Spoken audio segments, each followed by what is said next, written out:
Hello, this is Leon Chief Frazier, back to educate and to motivate.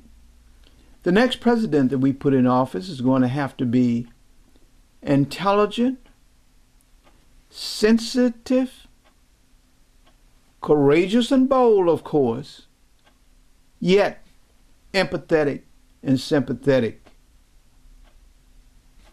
in the process of carrying out his or her office. Whenever you step up to the plate to vote for them, you're going to have some sense of awareness as to what they really are about as a human being.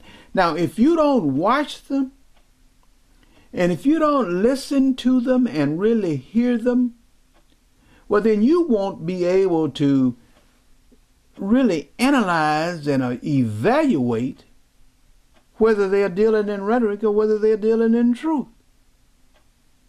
And if election time and the primary come up on you, or worse than that, the general election in November come up on you, and you are not aware of what the next president is thinking and saying and doing now, then you are just a contributor to the problems that exist in this nation. But if you are wise, and if you are smart, and if you are a part of a potential solution, then you are going to get busy now and pay some attention.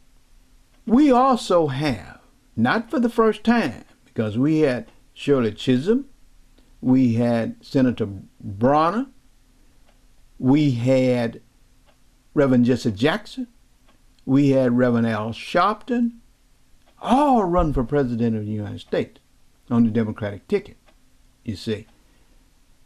And all of these people have stacked a few more bricks on the wall as they learned what it was like to romp across this country as a candidate for the presidency.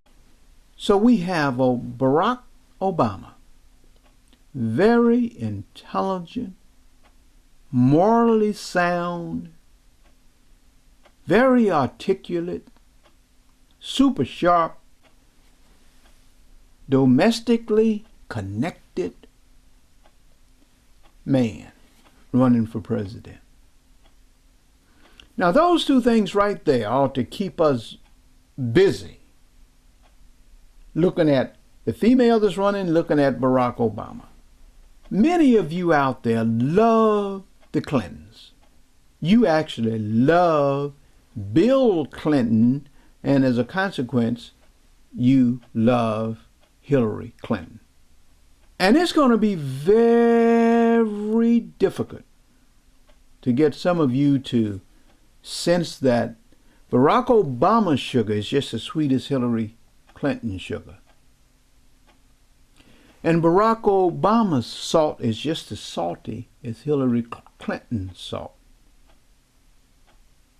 And Barack Obama's ice is just as cold as Hillary Clinton's ice.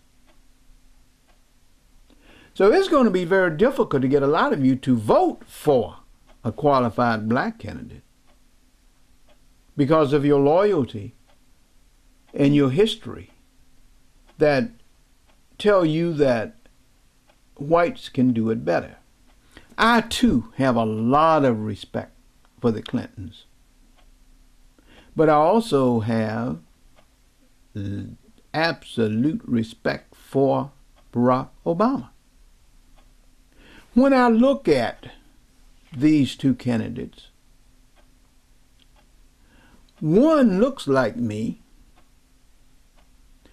and one does not. So the question will come, what are you saying? Are you supposed to vote, Chief, for Barack Obama just because he looks like you? No, I'm not saying that. No, I'm not saying that. Are you saying that you're supposed to vote against Hillary Clinton because she's white? No, I'm definitely not saying that. But I'm saying, but both of them have sweet sugar, it appears. both of them have good salt, it appears. Both of them have real cold ice, it appears. So then, if that's the case, how do you make your decision? Do you vote for her if you're a woman because she's a woman, the gender card? Or do you vote for the black because he's black? No, you got to put more into it than that.